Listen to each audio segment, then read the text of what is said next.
뉴욕 증시가 강하게 상승 마감을 했습니다.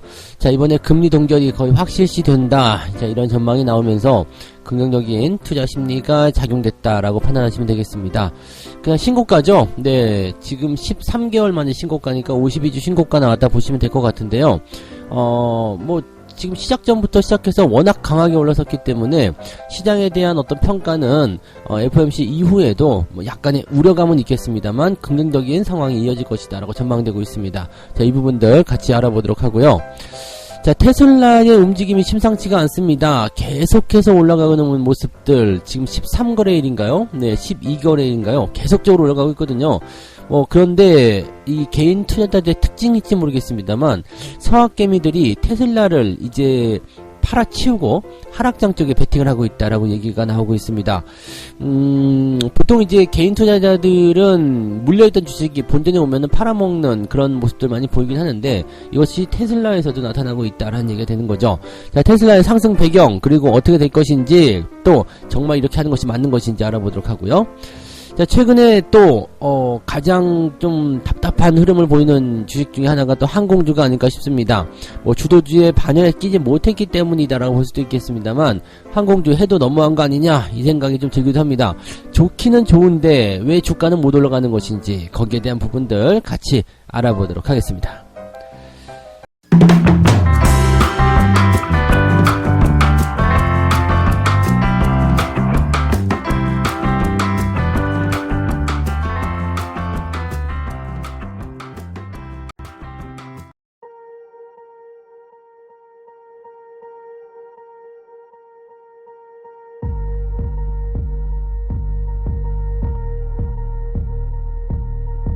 네, 반갑습니다. 자, 오늘은 6월 13일 화요일입니다. 자, 드디어 운명의 그날이 다가오고 있습니다. 자, CPI 발표 날이기도 하고요. 그 다음에 FOMC가 또 시작되는 날이기도 합니다. 일단은 전망치는 긍정적으로 예상이 되고 있기 때문에 별로 크게 우리가 생각해볼 만한 모습은 아니겠습니다만 일단 좋은 기대감들이 계속 연결되고 결과도 좋게 잘 나타나주길 좀 바랍니다. 다우지수와 나스닥 같은 경우는 이제 그런 부분들을 미리 반영시켜주는 것 같습니다. 시작점은 상승 출발 시작했어요. 근데 소폭 상승이었거든요. 그래서 좀 올라가나 보다 이 정도 생각했는데 장 마감 때 딱 보니까 네, 상당히 많이 올랐습니다. 다우지수는 0.56% 상승했고요. 나스닥이 많이 올랐어요. 1.5% 상승 마감을 했습니다. 애플은 신고가 치고 넘어가는 모습이고요. 난리가 났습니다. 그래서 이렇게 기술주들이 많이 올라가는 모습들은 아무래도 금리 동결에 대한 이야기가 컸기 때문이다라고 보시면 되겠죠. 시장에 대해서 말할 것도 없습니다. 계속 상승했고 아침보다 마감이 더 높게 나와서 양봉 마감을 해줬다라는 것, 그리고 신고가가 발생했다라는 것, 이거 자체만으로 시장 설명은 다 끝난 거라고 판단할 수 있을 것 같습니다. 그래서 이런 부분들 가지고 우리나라 증시에도 긍정적인 영향 당연히 있을 것이다라고 생각하시면 될 것 같아요. 네, 자, 내용을 살펴보도록 하죠. S&P 500 지수가 마감가 기준으로 해서, 네, 종가 기준이죠. 그걸로 해서 4,300을 넘어선 것은 지난해 4월 이후에 처음이다. 네, 나스닥 역시도 지난해 4월 이후에 최고치를 경신했다. 이렇게 되어 있습니다. 지난해 4월이면은요, 우크라이나 전쟁과 관련해서 위기감이 고조되면서 주가가 한 차례 급락했었던 바로 그 시기 이후라고 보시면 되겠습니다. 그래서, 상당히 많이 올랐다 보시면 되겠죠. 또 짧은 기간 동안에 많이 올랐다. 이게 중요하겠죠. 다우지수는 이제 최고치 경신하게 했는데, 네, 4월 28일 이후 걸로 나와 있습니다. 그래서 어쨌든, 상승률이 계속적으로 커지고 있다는 것이 굉장히 중요하겠죠. 경제 연착륙에 대한 기대감이 커지고 있다 라고 되어 있고요. 금리 인상이 이제 끝났다 이런 전망이 강화되었다 라고 나와 있습니다. CPI 지표가 이제 가장 중요한 포인트가 되겠는데 근데 오늘 발표 나옵니다. 발표가 나오는데 40년 만에 최고치였던 9%대, 이게 6월입니다. 지난해 6월이에요. 작년 6월 1년 만에, 이 1년 만에 지금 지난해 4월 달에 4.9%까지 떨어졌고요. 지난달에는 4%, 지난, 4월달 지표라고 봐야 되겠죠. 그러니까 5월달에 발표된 거. 그래서 이제 5월달 지표가 나오게 되는데, 이번에 4%까지 떨어질 것이다. 잘하면 3%대도 나올 수 있을 것이다. 이렇게 얘기가 나오고 있거든요. 그러니까 기대감이 커질 수밖에 없겠죠. 왜냐면 이 CPI 지표를 가지고서 계속적으로 연준이 인플레이션 높다, 물가 높다 이렇게 얘기하면서 금리를 계속 올렸던 상황인데, 이제 너희들이 생각하는 그 수준, 근처까지 온 거 아니냐. 또 4% 미만까지 떨어져가지고 3.9, 3.8 이렇게 나온다라면 빼박이잖아요. 그러니까 이렇게 됐을 경우에는 FOMC 이전에 CPI 지표가 발표되기 때문에 여기에 대한 영향을 많이 받을 것이다. 그렇기 때문에 당연히 금리 동결 나오는 것이 아니겠는가라고 얘기가 되어 있습니다. 자, 그렇게 되어 있고, 대신에 이제 근원 CPI, 뭐 에너지 이런 거 빼는 거요. 네, 이거 빼고 나면은 실질적으로는 이제 소폭 하락하는 것에 그친다. 그렇기 때문에 에너지가 아직까지는 크게 작용하고 있다는 얘기죠. 이거는 제가 유가라든지 이런 거 그래프 보여드리면서 말씀드렸었죠. 그 우크라이나 전쟁 이후에 가장 크게 올라갔었던 것이 바로 에너지 쪽입니다. 걔네가 실질적으로 인플레이션 다 끌어올렸다 보셔야 돼요. 근데 지금 유가 보시면 아시겠지만 70불 왔다리 갔다리 하고 있잖아요. 그러니까 이렇게 많이 떨어진 상태라면은 작년 가격에 비하면 당연히 하락폭이 클 수밖에 없겠죠. 그러니까 기저효과에 의한 그런 하락률이 좀 떨어져야 된다 보시면 되겠죠. 이게 올라갈 때는 저 밑바닥하고 비교하기 때문에 상승률이 가파르게 올라가지만 내려갈 때는 높은 자리와 비교하기 때문에 상당히 또 가파르게 떨어질 수밖에 없는 상황입니다. 그래서 지금 현재 물가 지표에 대한 부분들은 에너지에 대한 것들이 뒤로 밀려나게 되면서 안정화를 찾아가고 있다. 그래서 연준이 금리를 인상해야 될 명분을 찾지 못하고 있을 것이다. 이렇게 보시면 되겠습니다. 다만 이 CPI 지표가 생각보다 강하게 나왔다. 그러면 뭐 금리 인상 가능성도 있다라고 볼 수 있겠는데 금리 인상 가능성은요. 지금 4.9로 나와 있었던 지난달 지표보다 높게 나와야 돼요. 즉 5% 이상 나왔다. 이렇게 됐을 경우는 금리 인상을 할 가능성이 높다는 얘기죠. 그러니까 4%대 뭐 나와봤자 예상보다 높게 나왔다 하더라도 4.23 뭐 이 정도 아니겠습니까? 이 정도 나온다면은 금리를 인상할 가능성이 없어요. 그래서 이번에는 금리 동결이 확실시 되어 있다라고 생각하시면 되는데 그럼 뭐가 문제냐? 네, 일단 문제는 없죠. 문제는 없는데 시장에서는 걱정거리를 좀 만들고 있는 부분이 좀 있습니다. 자, 전문가들 이야기도 좀 들어볼게요. 뉴욕 증시 전문가들은 물가 보고서가 예상대로 낮아진다면 단기적으로 증시에는 훈풍이 불 수밖에 없다. 하지만 깜짝 인상 가능성도 배제할 수 없다라는 얘기가 좀 있기도 하고요. 또 한 가지는 금리를 동결하고 나서 앞으로 금리 인상이 없을 것이다. 이제 끝났다. 이렇게 얘기하지 말라. 이렇게 생각하지 말라. 이렇게 얘기 나오는 거거든요. 이번에 금리를 동결하고 나서 7월 달에 금리를 인상할 수 있는 가능성도 있다. 지금 보시면은요, 네, 그럴 수도 있다. 만약에, 이렇게 된다면, 뭐, 등등등 얘기잖아요. 근데 지금 눈앞의 현실은 뭐죠? 네, 금리 인상 가능성 없는 거예요. 그래서 금리 동결 확실시 되고 있죠. 그리고 CPI 지표 일단 좋아지고 있잖아요. 그러니까 지금 여기에 주목을 해야 되는데 악재를 끄집어 와요. 그래서 이럴 수도 있다 저럴 수도 있다 그러면서 뭐를 하고 있습니까? 증시가 올라가고 있는 동안에 매도를 하게끔 만들죠. 또 참여하지 못하게 만들죠. 주가가 상승할 때 야 너 겨우 본전났는데 또 손실하면 어떡하냐 빨리 팔어라 이런 식의 얘기가 나오거나 또는 야 어차피 다시 내려갈 거야 뭐 지금 기다려 사지마 이런 식으로 얘기가 나오고 있기도 한다는 얘기죠. 물론 이거는 제가 해드리는 얘기랑 좀 비슷하기도 합니다. 아유 많이 올랐잖아요. 지금 못 사니까 기다려요. 들어왔다가 다시 나갈 때 삽시다. 이렇게 얘기하는 거 비슷하죠. 어떻게 보면 비슷하게 볼 수 있겠지만 저는 주식을 갖고 있는 경우고요. 주식을 갖고 있는 경우에서 추가 매수가 들어가면 좀 그렇잖아요. 물론 신규 매수로 들어가는 것들도 마찬가지죠. 신규 매수로 들어간다고 하더라도 주가가 단기적으로 많이 올랐다면 조정이 예상될 수 있으니까 그 조정 나오는 타이밍 이후에서 매수하는 게 맞죠. 다만 시장에 대한 관점은 그렇지 않다는 이야기입니다. 좀 내려온다, 올라간다 이런 것들을 우리가 감안을 하더라도 주가의 상승 추세는 이미 시작이 됐다고 볼 수밖에 없거든요. 그러니까 전반적으로 이게 단기적이든 중기적이든지 간에 훈풍을 타고 들어가는 모습이고 그리고 여기에서 차익 실현을 들어가야 될 이유가 없습니다. 어지간하면 주식을 팔지 말고 그냥 가져가시는 게 유리하다는 얘기죠.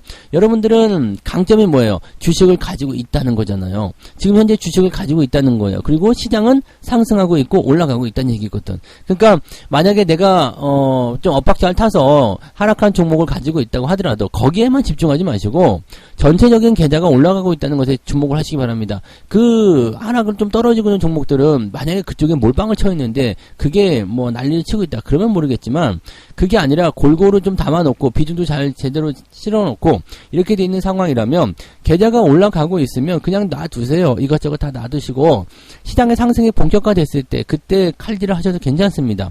그때 뭐 판다고 해서 지금하고 그렇게 크게 차이 나지 않습니다.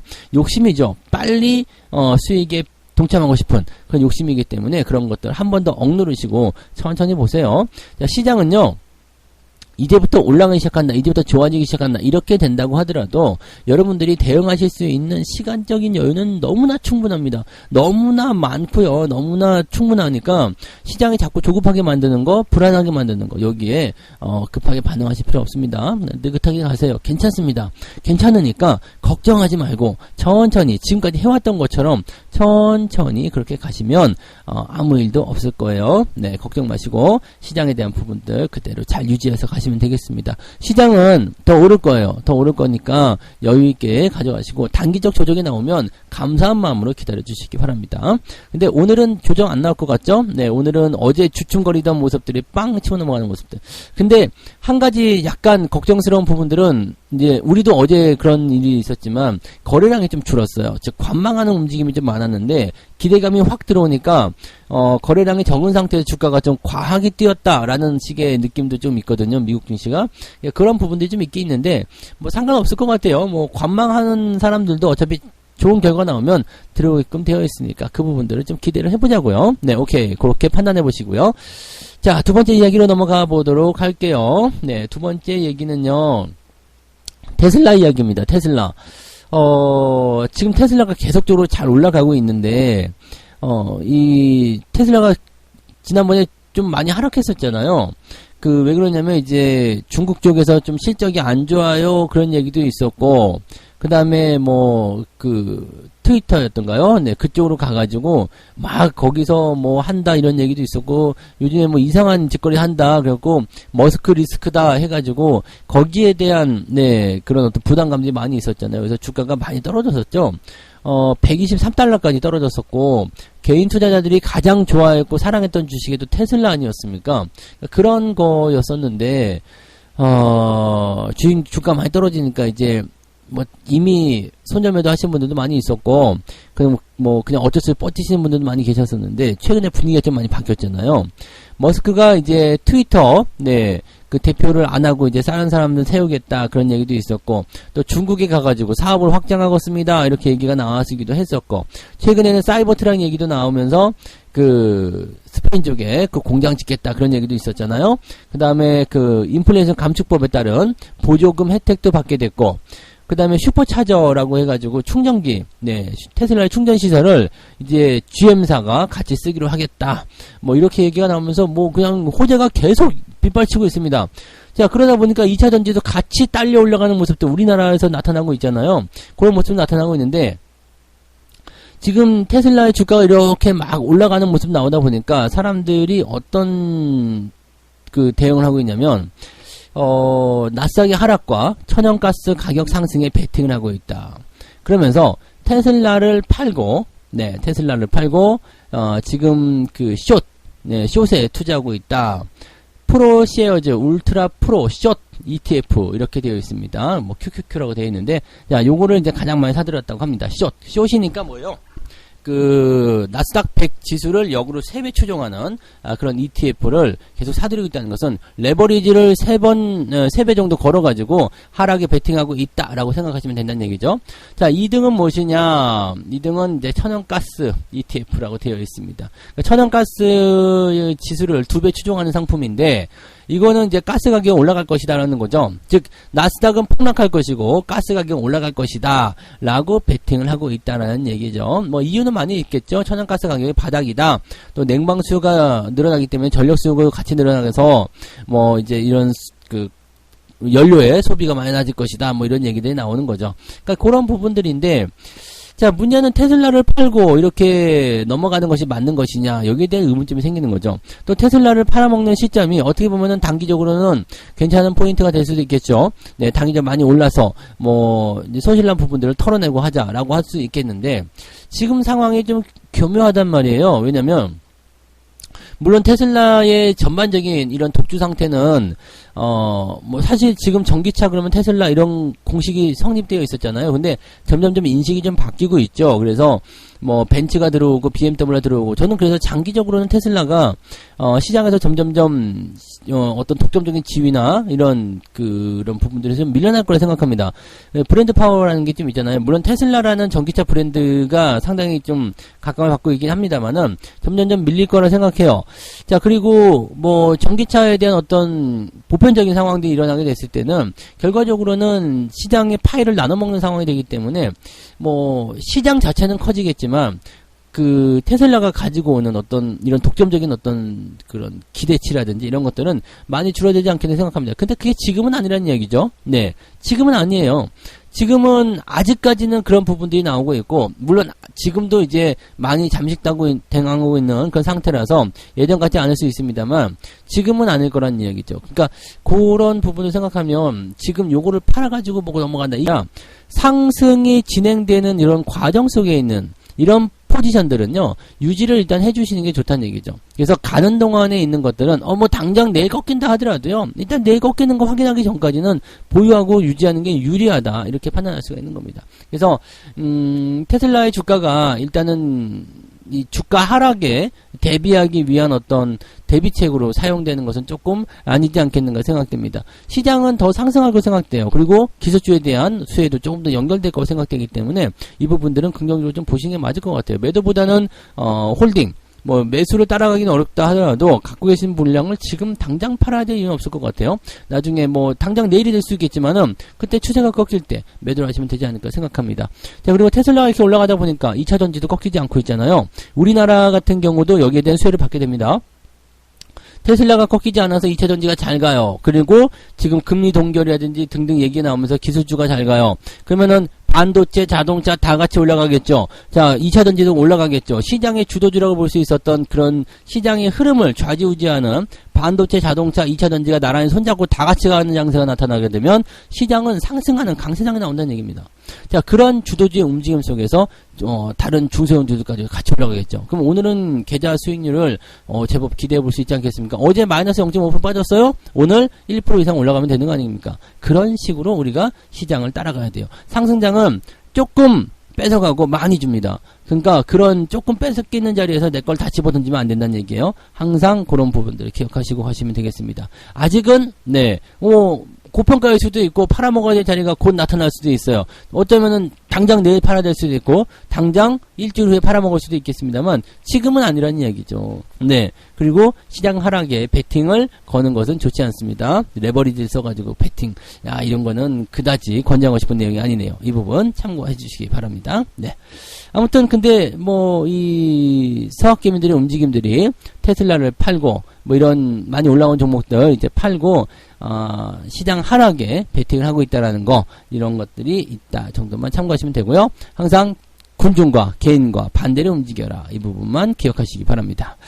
세 번째 이야기로 넘어가 보면요, 여름 성수기를 앞두고도 못 날아오르는 항공주들. 네, 이 항공주들 갖고 계신 분들도 답답하죠. 이제 뭐 해외여행 뚫렸다, 뭐 좋다, 막 그러면서 많이들 이제 매수하셨던 부분들이 있으실 것 같은데, LCC 같은 경우는 1분기 때도 많이 올랐잖아요. 그런데, 최근에 이제 제주항공 같은 경우 주가가 계속적으로 떨어져가지고, 15,000원대까지 올랐던 주식가가 12,000원대까지 밀려났다. 그리고 같은 기간 동안에 진에어도 11%, 아시아나항공도 10% 정도 두 자릿수 하락세를 보였다. 대한항공은 그냥 1.5% 정도가 떨어져서 그냥 유지가 됐다 정도만 나와 있습니다. 근데 중요한 거는 뭐 본전은 유지했던 조금 떨어졌던 이거는 뭐 언제든 나올 수 있는 거잖아요. 그런데 그 기간 동안에 코스피가 올랐다라는 거죠. 그러니까 이번 달 6월달 들어서면서 이렇게 많이 빠졌다는 얘기예요. 그러니까 코스피가 2% 정도 올라왔고 연고점 경신하고 막 이렇게 나가고 있는 모습인데, 그럼에도 불구하고 항공주들은 마이너스를 만들었다. 자, 이렇게 보면 좀 이상하다는 이야기죠. 자, 하락폭이 가장 컸던 제주항공, 진에어 이런 것이 뭐였냐면 LCC, 저비용 항공사라고 되어 있습니다. 1분기에 실적이 아주 좋게 나왔어요. 그러다 보니까 뭐야, 실적 좋게 나오는 거 아니야? 앞으로 더 좋아지는 거 아니야? 라고 얘기가 되는 부분이긴 한데, 오히려 이제 노선을 확대하게 되고 공급을 과잉적으로 하다 보니까 여행객 수가 증가하는 것을 이제 커버하지 못하는 것이 아니라 여행객 수 증가분에 비해서 이 노선의 확보, 이런 그 공급 과잉이라고 봐야 되겠죠. 이런 것들이 더 커졌다는 이야기입니다. 결국에는 그 여행객 수가 늘어나는 것에 비해서 뭐 운항하는 그런 도시라든지 여러 이런 구간들이 조금 줄어야 되는데 그게 아니란 얘기죠. 그러니까 좀 이제 비용은 많이 드는데 그만큼 여객 수요가 충족되지 못하고 있다는 얘기죠. 증가하긴 증가했다 이거죠. 많이 늘어났는데 생각했던 것보다 비행기들을 더 많이 이렇게 배치를 해서 다른 나라들 원래 안 가던 국가들 안 가던 노선들도 같이 이제 막 해놨다는 이야기가 되는 겁니다. 그러다 보니까, 뭐야, 이거 좀 이상한 거 아니야? 이거 좀, 이익이 감소할 것 같은데? 이런 식의 얘기가 나오죠. 비용이 증가하면 어쨌든 이익은 감소할 수밖에 없어요. 그리고, 여행객 수가 늘어나면 거기에 선제적으로 가야 되겠죠. 괌은 안 가요? 뭐 어디, 뭐, 인도네시아 어디는 안 가요? 뭐, 어느 도시는 안 가요? 이렇게 나오면은, 네, 저희는 안 갑니다. 라고 하지만 생각이 날 거 아니에요. 그때 거기 가는 노선만 있으면 저런 승객도 태울 수 있는데 이런 생각을 회사에서 할 수밖에 없거든요. 그러니까 이런 것들은 자연스러운 과정이다 봐야 되는데 일단은 우려감이 좀 생길 수밖에 없다는 얘기겠죠. 지금 유진투자증권 연구원은 뭐라고 했느냐. 지난달 국제선 여객 선수는 운항 판수 증가에 따라서 526만 명을 기록해서 전월 대비 8% 증가했다. 늘어나고 있어요. 그 다음에 2019년 대비 70% 정도 회복했다. 뭐 다 됐죠. 그 다음에 성수기도 다가오고 있고, 뭐 강한 이제 여객 수요를 증가한다라고 되어 있잖아요. 이런 부분이 좀 있는데, 요게 조금, 아쉽다라는 얘기가 되는 거죠. 그리고 그 해외 여행객 수가 이제 가까운 지역, 뭐 일본, 동남아 이런 쪽으로 이제 처음에는 국한돼서 움직이다가 이제는 달라졌다는 얘기죠. 미주, 유럽, 일본, 동남아 전 노선에서 수요가 강하게 증가할 것이다. 그러다 보니까 어떻게 돼요? LCC가 못 가는 장거리 노선은 대형 항공사들이 잡아간다는 이야기가 됩니다. 즉 동남아로만 처음에는 바글바글 했었던 게 전 세계로 쫙 퍼지게 되면서 유럽 많이 가시죠. 또 미국 많이 가시죠. 뭐 이렇게 되는 거예요. 뭐 이렇게 되다 보니까 일단 일본으로 갈 사람들이 옛날에는 못 가니까 뭐 시범 삼아서 한번 나갔다 와보지 뭐 그래가지고 한 100만 명 갔어. 근데 100명이 돌아와가지고 생각해보니까 해외여행 갈만한데 자 그럼 다음에는 유럽으로 가보자. 그러면은 100만 명 가던 수요가 이어지는 것이 아니라 50만 명 줄어들겠죠. 대신에 해외여행 수요는 120만 명, 150만 명 늘어날 수 있다는 얘기입니다. 이렇게 되는 거죠. 그러다 보니까 대형 항공사들이 조금 더 유리하다라는 얘기가 되는 거고 실제적으로 그리고 지금 2분기 실적이 성수기 실적을 끌어와서 나가는 부분이라서 2분기 이제 끝나봐야 돼요.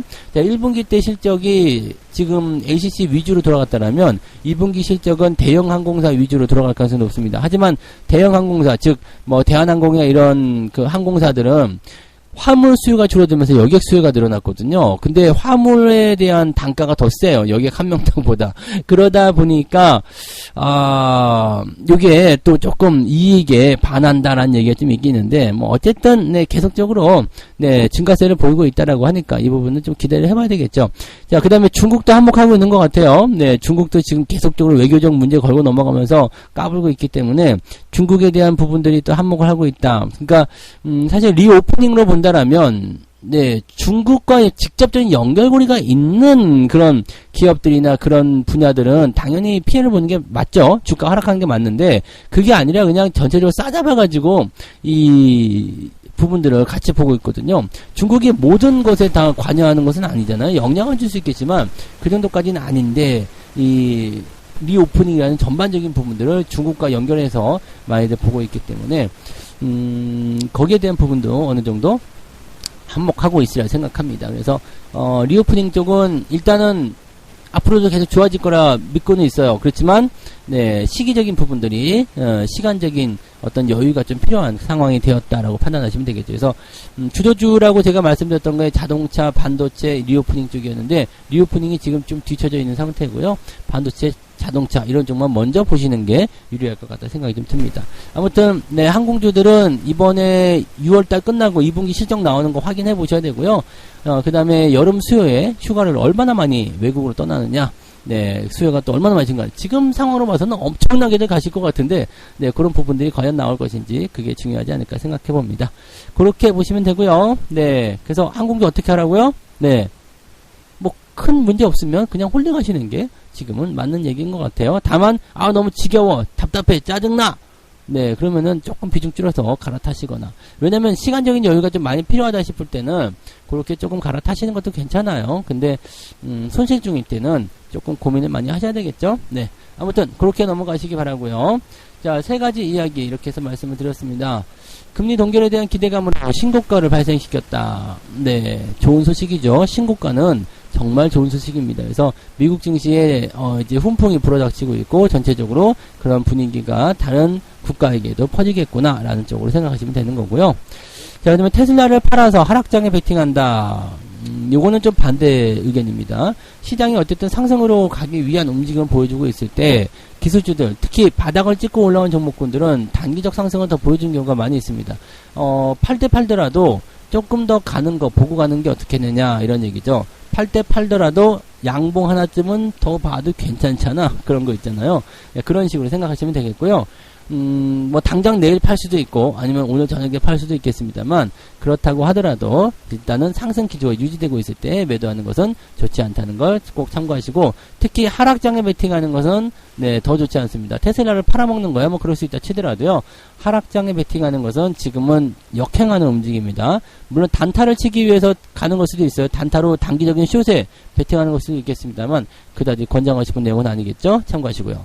자, 항공주들 잘 못 가고 있는데요. 뭐 여러 가지 이유들이 있겠습니다만 아무래도 이제 그 폭발적으로 늘어나는 그런 여객 수요보다 더 많은 네, 그런 노선의 확보 이런 것들이 문제가 되지 않을까 생각합니다. 그러다 보니까 LCC는 또 한계점이 생기는 거기도 하고, 대형 항공사 같은 경우는 이제 꾸준하게 이익 증가가 나타나지 않을까 생각합니다. 대형 항공사들은 잘 못 가는 영향이 좀 있는데, 이 리오프닝 관련한 부분들이 전체적으로 중국과 연결돼서 나쁜 소식들을 가지고 있기 때문에 시간은 조금 필요할 것 같아요.